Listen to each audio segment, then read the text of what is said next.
So when the tractor sticks in four-wheel drive, you can't pull the lever up. It means there's tension in the drive line where the front wheels are connected to the back wheels. When the four-wheel drive has been needed, when one set of wheels isn't working, the other one pulls them out, they don't necessarily turn in sync at the same speed 100%, so there's a little bit of tension. And because they're always sitting on the ground with weight, it's not like that tension really has an easy way to be released. Like if you could pick this tractor up, magically just levitate it, I'll bet you would see one set of wheels move just a little bit and then it would come right out.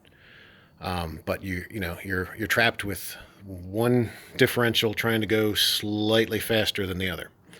So the way to get it out is to just move in whichever direction unloads it. So if you were stuck going forward and you put it in four-wheel drive and clawed your way out, and it was stuck because let me rephrase that. It was stuck in four-wheel drive after the tractor was unstuck.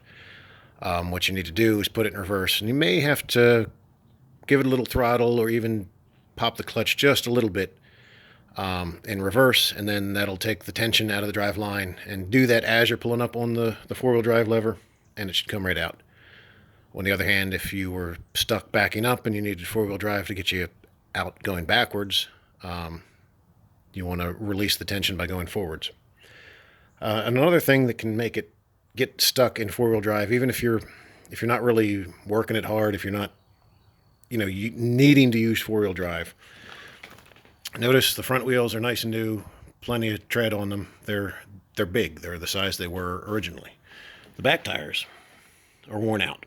So overall, diameter-wise, it's, I don't know, an inch or two smaller than it was before originally, when it was balanced to move at the same speed as the front wheels.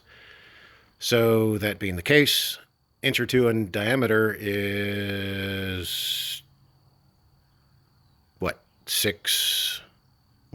6-ish inches in circumference. So, when you're talking ratios, that adds up. I guess that means that, the front wheels are moving faster than the back wheels when it's in four-wheel drive by a tiny little bit, which can be helpful if you're in the slop. You want the front wheels to be dragging the back ones. You have more control that way.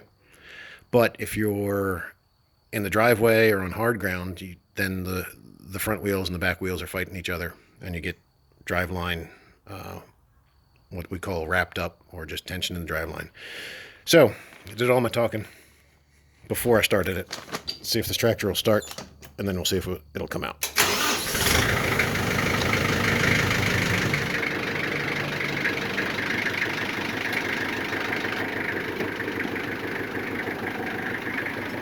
So it was backed in four-wheel drive. It may even pop out as we pull forward. Yep, came out. See, I just had to move it forward that little bit as I was pulling on the lever, and we're in two-wheel drive. Woohoo, fixed it.